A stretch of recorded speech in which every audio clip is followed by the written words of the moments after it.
Hello, ladies and gentlemen, and welcome to the Mikey Report for April 9th. Why am I saying April? It's August 9th, 2010. Glad you could be with us. I'm apparently tired again, but it is 11:17 in the evening, and it is time for the Mikey Report for today. And really, we don't have a whole lot to cover, so hopefully it goes quickly, but I'm sure I'll find something to talk about. Our top story is, as usual, about the BP oil spill. The bottom kill drill is less than 100 feet away from its target. From the relief well, BP makes claims deposit of $3 billion as costs top over $6.1 billion. Relief well being drilled to ensure the crude oil never again spills into the ocean from the BP's paralyzed well has been dubbed the ultimate solution to the drama that's unfolded over the last 3 months. It's the final suspenseful act as one man guides the drill more than 2 miles beneath the seafloor, and 3 miles from the surface, trying to hit a target less than half the size of a dartboard. Drill's about as wide as a grapefruit, and the target now lies less than 100 feet away, like I said. If Mr. John Wright misses, engineers will pull the drill bit up, pour concrete into the off-track hole, and then try again. Wright is 4440 though, having helped cap wells across the world in 4 decades of work, and he seemed confident in a June video put out by BP that he could make it 41 for 41. It's kind of like Brad Lidge last year with saves.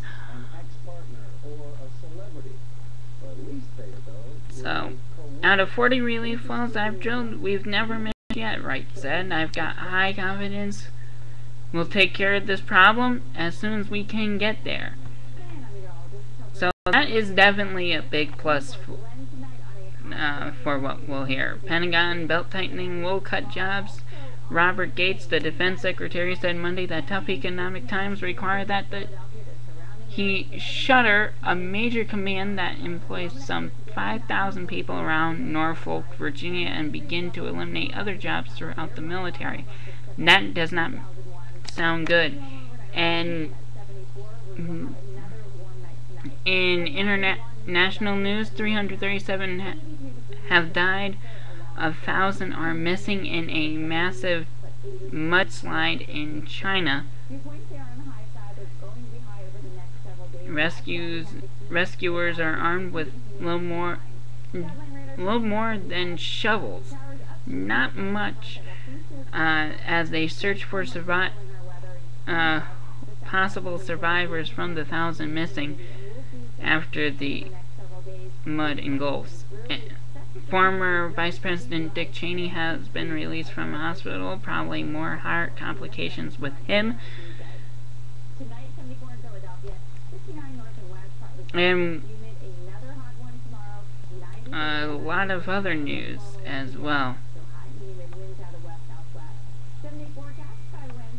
But in business news, stocks inch higher as the investors look to the Federal Reserve, who investors are gaining optimism that the Federal Reserve will restart some of the economic stimulus measures. So, our markets are as follows. The Dow was up 45 points to 10,698 and 3/4. Nasdaq up 17 to 2305 and change. The S&P up 6 points to 1127 and 3/4.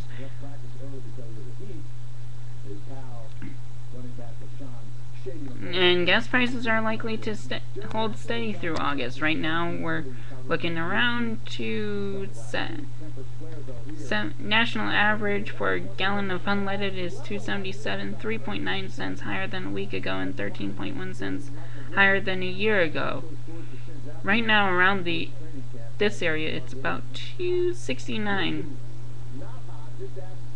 So that should be a pretty.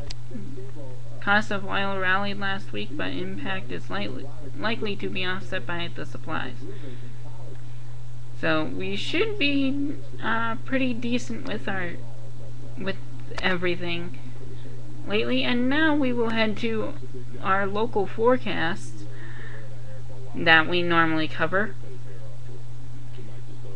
First of all is of course, our Mount Cobb forecast, which shows us at currently 75 degrees, mostly cloudy skies up there in Mount Cobb.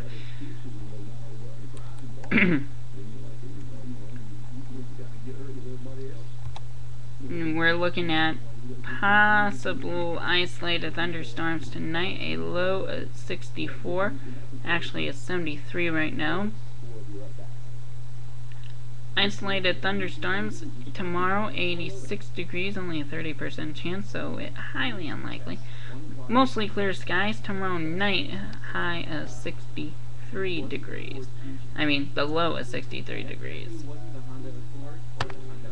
As we look at our 10-day, it's probably going to be a lot of the same pattern. 1 day of sun, 2 days of potential rain. As Wednesday, we're looking at mostly cloudy skies, high of 84, but returning to possible scattered thunderstorms, high of 76 degrees. Few showers potential on Friday, the 13th, high of 72. Saturday, 14th, we're looking at partly cloudy skies, 76 degrees.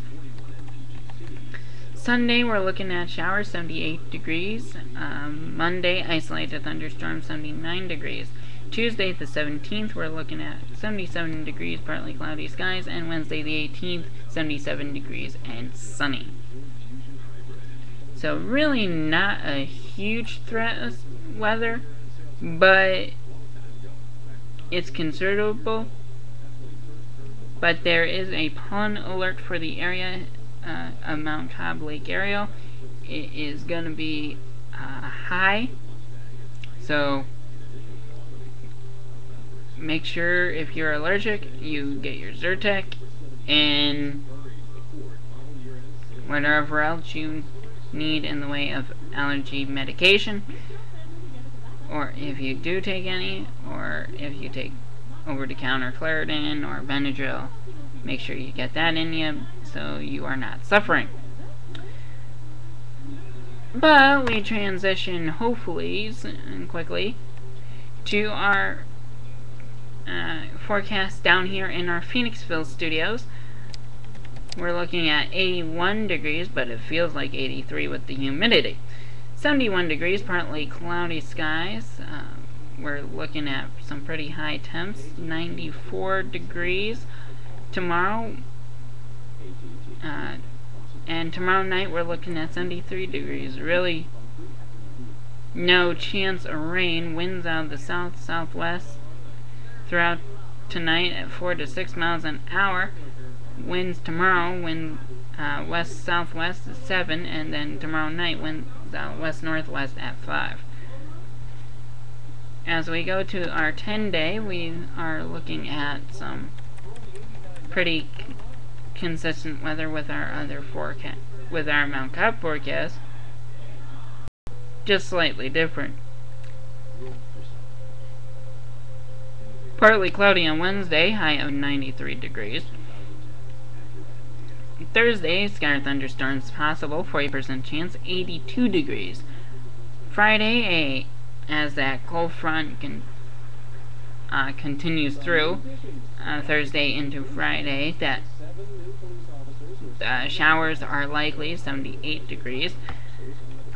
We're looking at high pressure system for Saturday, partly cloudy skies, 83 degrees. Sunday the 15th, isolated thunderstorms, as humidity probably rises again. 86 degrees, 85 degrees Monday 16th, isolated thunderstorms, and 84 on Tuesday, with isolated thunderstorms possible. 30 degrees each, 30% each day, Sunday, Monday, Tuesday. Wednesday the 18th, however, we're looking at partly cloudy skies, 84 degrees. So, really pretty consistent weather. Really hot right now, but the cool down to come later on this week into the weekend and somewhat into the early next week. It's probably going to be slightly humid, but the temperatures won't be going up with showers in the forecast. There are heat advisories in effect for the Philly metro area, so be cautionary with your with everything and that. As we finish off weather, I want to remind you that you can catch news anytime, day or night, by going on to MSNBC.com, NBCPhiladelphia.com, Weather.com, or ESPN.com for your sports. Because that is where we get all of our... That's where I get a lot of my information here on the Mikey Report. But if you don't want to read the stories yourself, you can always tune into the Mikey Report every night, usually around 11:30. If you want to get it right off the bat. If you don't, then you can get it after. Anytime, 24 hours a day, 7 days a week, 365 days a year, 366 on leap years. But now we go to our sports news, and a lot to cover. Red Sox end up splitting the series with the Yankees in Yankee Stadium. Red Sox won 2-1. Lester versus Hughes. The matchup, it was a good pitcher's duel, and it will more than likely if the Red Sox go on a tear, then they can actually pull away with... They could possibly get close. But I highly doubt it. Yankees are still pretty strong, and the Rays are pretty strong as long as they can get going.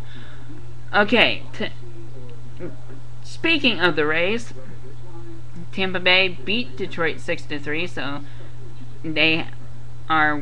Tampa Bay is one game away of the Yankees in the AL East and 5 ahead on Red Sox in the wildcard race. Yankees have the Red Sox by 6 games. The Orioles win their their 5th game, I think, under Showalter. 4th or 5th, something like that, as they beat the White Sox in extra innings 3-2. Showalter has only lost 1 game as being an Oriole manager. Cardinals beat the Reds 7-3, so I think that race is getting pretty darn close. I think it might be by 1 game.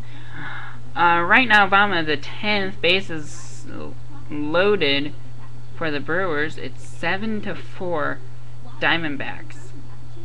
So I don't know who's up for the Diamondbacks, but it is, I mean, for the Brewers, but that could be close. Astros beat the NL East leading Braves 10-4. So that's going to be a battle. Some teams are going to be fighting for that, I